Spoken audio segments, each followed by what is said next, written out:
all Muzzi's regulars. It's amazing the people you see over at Angelo's, Muzzi.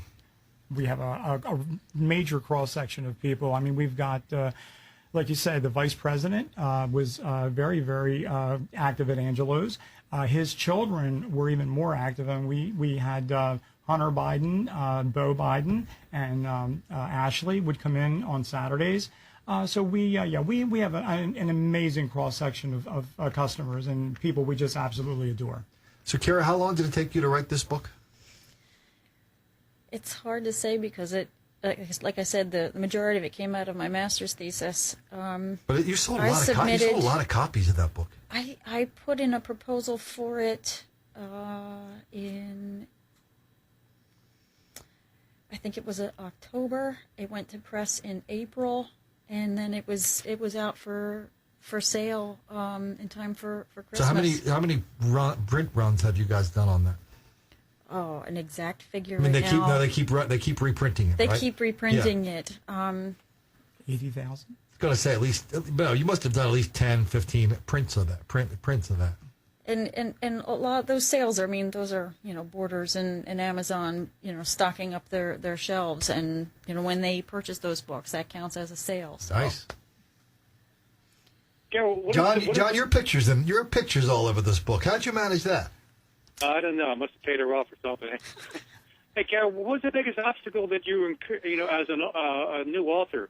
What was the most difficult thing that you encountered when you first started to compile the book? Well, a book of this nature, the biggest problem was when going to talk to people who are ready to donate photographs. They would sit back and go, "Oh, I have some things, but you wouldn't be interested in that."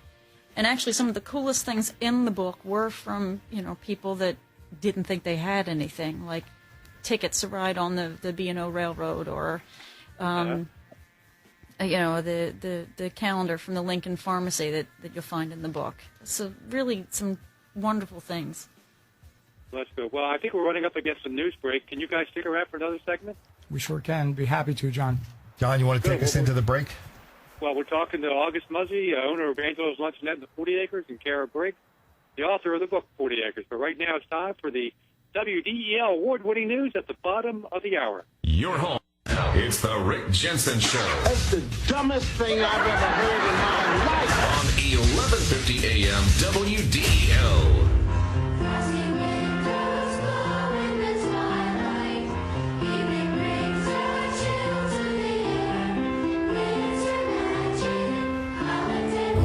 Sweet Christmas music. Yeah. Hey, welcome back to the Rick Jensen Show. Colin Flaherty and John Flaherty, my older, smarter, better-looking big brother, filling in for the big one, the great one today. We're joined in. John, why don't you were talking to our guests about how they write books and what Muzzi's seeing sure. and all these things? We're joined in our studio today but with Kara Briggs, the author of The 40 Acres, the book that documents the development of a Wilmington neighborhood from the late 19th century, from a 40-acre parcel of farmland to a vibrant neighborhood today. Hey, John, can I ask a question about that 40-acre thing? Hold on a second. Oh, as well as August Muzzi, the owner of Angelo's Luncheonette, 43 years they've been operating there in the 40 acres. But we're going to invite our callers to call in.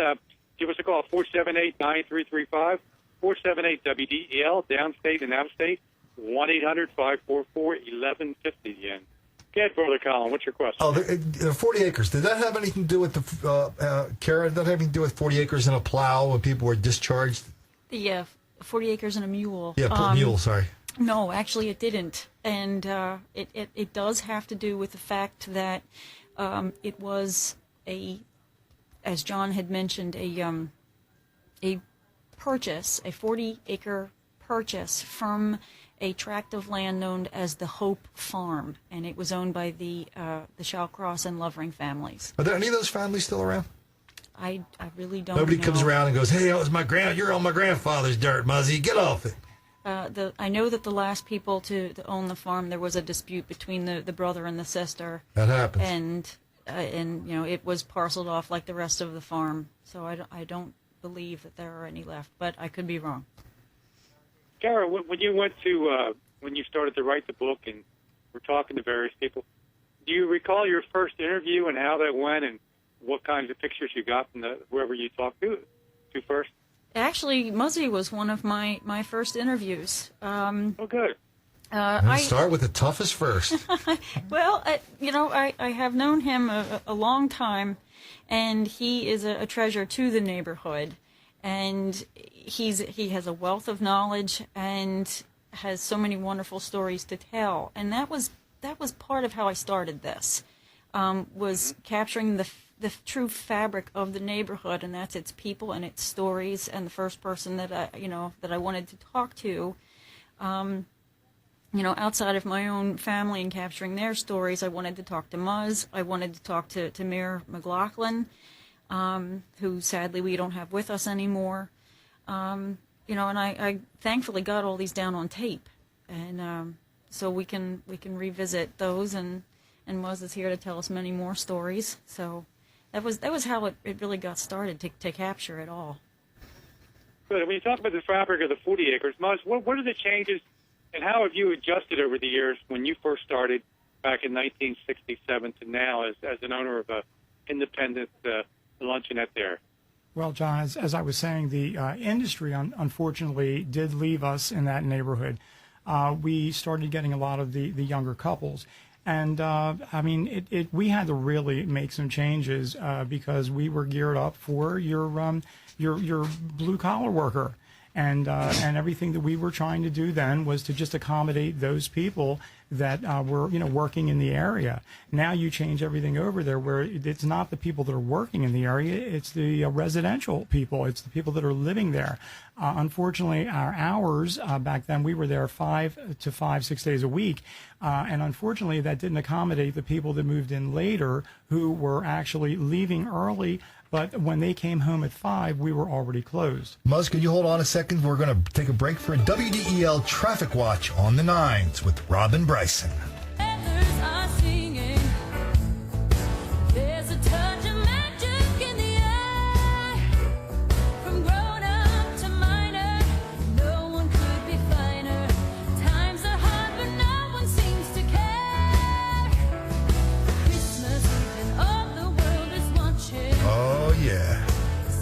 Back on the Rick Jensen Show. This is Colin Flaherty, John Flaherty, sitting in for the big one. John, you we're talking with Angelo Muzzi and the lovely Kara Briggs.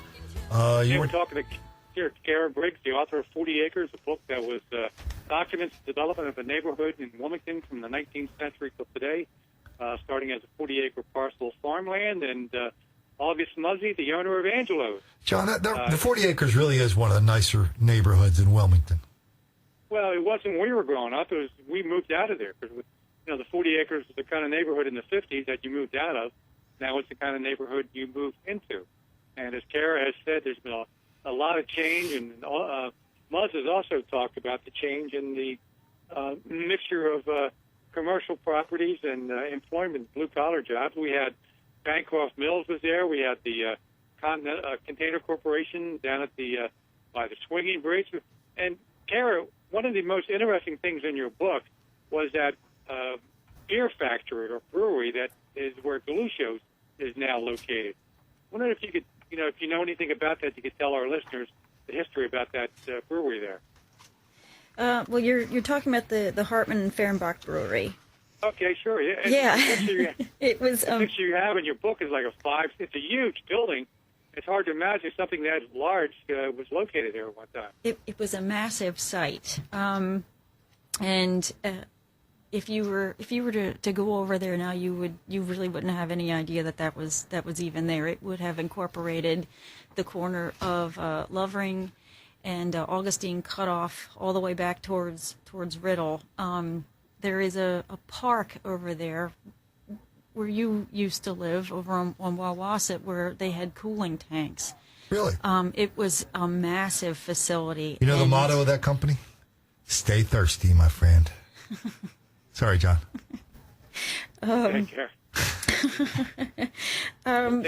What did they have, Carrie? They had cooling tanks? There were cooling tanks there. I mean, it truly was a massive facility. It was a huge brewery, and it employed many people from the neighborhood, just as many. Now, did somebody buy it, or what happened to it? It just went away? It went away over time.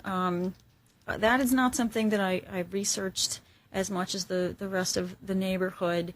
I believe it's something I'd like to research further. Being a German brewery, I know that with the First World War, many German breweries had trouble maintaining business. There was, boycott against the Kaiser. Oh, I didn't know that. And that it Hey, could. please don't take my gusto away. But I did find some interesting things for that brewery, and even found a ticket receipt and was able to put that into the book as well. A lot of people get this book for Christmas. Which, I'm happy for. Kara, can I ask a question? Sure. Now, with the site we're talking about, is that the one where Galuccio's is and Shin's Paint Store? Yes. Is that Even is I know that, yeah. the parcel? Yeah, Okay. where Galuccio's is now was one of the office buildings. And it in later years it became known as the Embassy, which there were some really great stories that I wanted to put into the book and wasn't able to.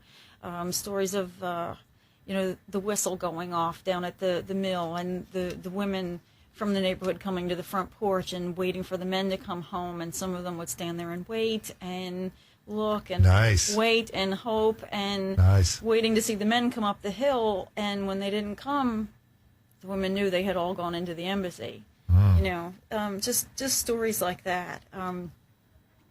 So there's Nice. One of the reasons I talked about that brewery, and it was such a huge facility, and it totally disappeared. I remember a couple of years ago, Tower Hill expanded up off of, I think it's 17th Street. There were about 4 or 5 row houses up there. They knocked them down for additional parking. But, when they knocked them down, 2 weeks later after they graded the surface, you wouldn't even known that those houses were there. Yeah. And I think that's why it's important to have books like 40 Acres, is that without your book, many people, including myself, would have no idea that at one time there was this huge brewery right in the middle of 40 acres that employed probably hundreds and hundreds of folks. And, John, let me ask Muzzi a question. Muzzi, do people? I mean, you work and own property in the 40 acres. You live outside of the 40 acres. Do people around the county? When you say 40 acres, do they kind of know what that is down there? Unfortunately, not. If you say Trolley Square, then yes, a lot of people are aware of Trolley Square. But if you say the 40 acres, it's generally the older group, the group that had obviously, like Kara's family grew up there. So everyone there, they know 40 acres, but no. Do people kind of acknowledge that the 40 acres and that whole area surrounding the 40 acres is really a very special neighborhood for people to live, work, and play? Well, obviously, the people that know of the 40 acres or live in the 40 acres, they obviously know that it's safe. It's a beautiful place. Property values are great. You can get a great hamburger there. And you can definitely get a great hamburger or a great breakfast. Well, let me just repeat our numbers here in the WDEL studios. Is Kara Briggs, the author of the 40 Acres, which documents the development of a neighborhood in the 19th century from a 40-acre parcel of farmland to a vibrant neighborhood today.